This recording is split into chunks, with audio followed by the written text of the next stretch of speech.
అందరికి నమస్కారం. నేను మీ doctor R Suresh, chest physician Hanamkonda. రాత్రి పడుకోగానే కాళ్ళు కదిలించకుండా ఉండలేకపోతున్నారా?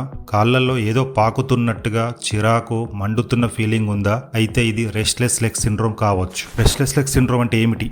దీన్నే ఆర్ఎల్ఎస్ అంటాం షార్ట్ గా. ఈ ఆర్ఎల్ఎస్ అనేది ఒక నాడీ సంబంధిత సమస్య. విశ్రాంతిగా ఉన్నప్పుడు, ముఖ్యంగా రాత్రి సమయంలో కాళ్లను కదిలించాలనే బలమైన కోరిక కలుగుతుంది. లక్షణాలు: ఈ రెస్ట్లెస్ లెగ్ సిండ్రోమ్ లో కనిపించే లక్షణాలు చూస్తే గనక కాళ్లలో పాకుతున్నట్టుగా అనిపించడం, సూదులు గుచ్చినట్టు లేదా మండినట్టు ఫీలింగ్, లోపల లాగుతున్నట్టుగా నొప్పి, కాళ్ళు కదిలిస్తేనే రిలీఫ్, రాత్రి ఎక్కువగా పగలు తక్కువగా ఉండడం, దీంతో నిద్రలేమి, అలసట వస్తాయి. ఈ ఆర్ఎల్ఎస్ ఎందుకు వస్తుంది? సాధారణ కారణాలు చూస్తే గనక ఐరన్ లోపం చాలా ముఖ్యమైన కారణం. మెదడులో డోపమిన్ అనే రసాయనం తగ్గడం, గర్భధారణ, కిడ్నీ సమస్యలు, షుగర్, కొన్ని మందులు. కొంత మందులో ఇది వంశపారంపర్యంగా కూడా ఉంటుంది. ఈ రెస్ట్లెస్ లెగ్ సిండ్రోమ్ ఎలా నిర్ధారిస్తారు? ఆర్ఎల్ఎస్ కి ప్రత్యేక టెస్ట్ లేదు, లక్షణాల ఆధారంగా నిర్ధారిస్తారు. కానీ సాధారణంగా ఈ టెస్టులు చేస్తారు. ఫెరిటిన్ లెవెల్స్, దీన్ని ఐరన్ నిల్వలు అంటారు, కిడ్నీ టెస్ట్, షుగర్ టెస్టులు. చికిత్స ఎలా ఉంటుంది? చికిత్స కారణంపై ఆధారపడి ఉంటుంది. ఐరన్ తక్కువైతే ఐరన్ మాత్రలు లేదా ఐరన్ ఇంజెక్షన్ ఇస్తారు. తేలికపాటి కేసుల్లో జీవనశైలి మార్పులు సూచిస్తారు.